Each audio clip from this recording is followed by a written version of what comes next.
Muito obrigado, Sr. Presidente, Sr. Secretário de Estado, Sras. e Srs. Deputados. Sr. Secretário de Estado, eu começaria, em relação às conclusões do Conselho Europeu, começaria por relembrar os 30 anos do mercado único e a sua importância absolutamente incontornável. São 56 milhões de postos de trabalho europeus, 25% do produto interno bruto da União, sendo a política de sucesso mais visível e tangível da União Europeia. De ressalvar que o mercado único foi e continua a ser uma via para a paz e para a estabilidade e a prosperidade do continente europeu, além de ser um contributo vital para o papel da Europa no palco mundial.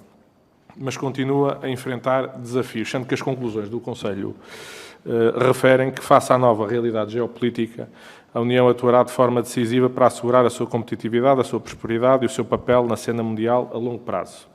Sendo aqui a comunicação da Comissão sobre o Plano Industrial, já foi, aliás, referido, do Pacto Ecológico para a Era do Impacto Zero, teve uma atenção especial. O Conselho considera que é necessário fazer avançar urgentemente os trabalhos no que diz respeito à política em matéria de auxílios estatais, financiamento da União Europeia e quadro regulamentar.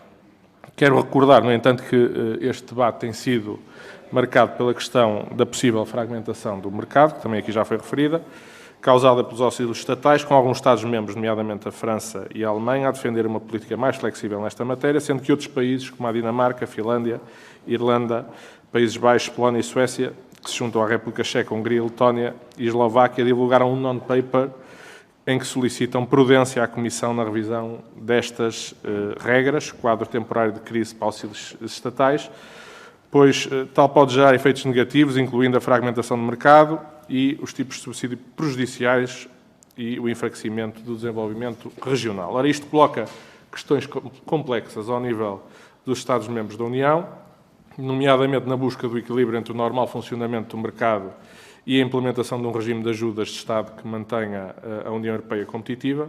A própria Vice-Presidente Executiva da Comissão Europeia, responsável pela política de concorrência, dirigiu uma carta aos Estados-membros no início de janeiro, onde alerta para o facto que um aumento significativo dos subsídios coloca riscos de fragmentação do mercado e prováveis corridas a subsídios prejudiciais com países terceiros e dentro da União e possíveis efeitos negativos na coesão no seio da União. Ora, nesta consequência, as conclusões indicam que o Conselho Europeu toma nota da intenção da Comissão de propor, antes do verão de 2023, um Fundo Europeu de Soberania para apoiar o investimento em setores estratégicos.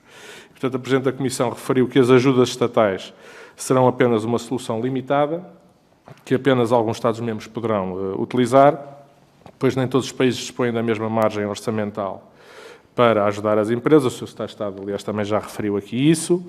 Uma questão que tem suscitado preocupação entre muitos países da União, que receiam alguma distorção cada vez maior dentro do mercado face ao poderio económico da Alemanha e da França. E se quisermos evitar um efeito de fragmentação do mercado e apoiar a transição para as tecnologias limpas em toda a União, precisamos também de aumentar o financiamento da UE, designadamente com o estabelecimento a médio prazo desse Fundo Soberano Europeu. Ora, é nosso entendimento que o novo Fundo de Soberania da União, proposto pela Comissão, exige rapidez e exige dinheiro novo.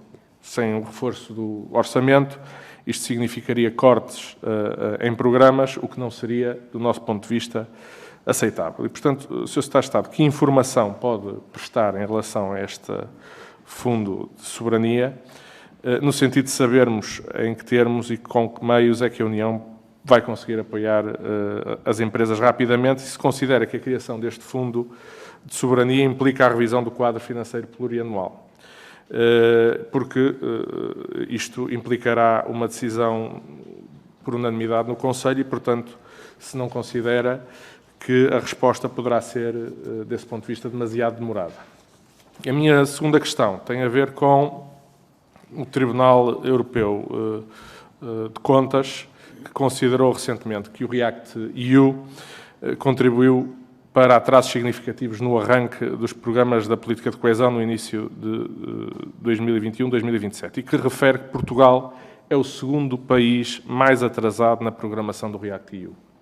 Dos 27 Estados-membros, Portugal é o quinto maior beneficiário de um dos instrumentos criados pela Comissão para fazer face aos desafios colocados pela pandemia, com 2.139 milhões de euros, como reforço de financiamento da política de coesão 2014-2020. E o Tribunal Europeu de Contas revela que Portugal, a 30 de junho de 2022, um ano e meio após o início do REACT-EU, estava entre os países com mais recursos por programar. E, portanto, neste contexto, não considera preocupante a informação prestada pelo Tribunal de Contas Europeus e que comentários tem a fazer sobre esta informação. Muito obrigado.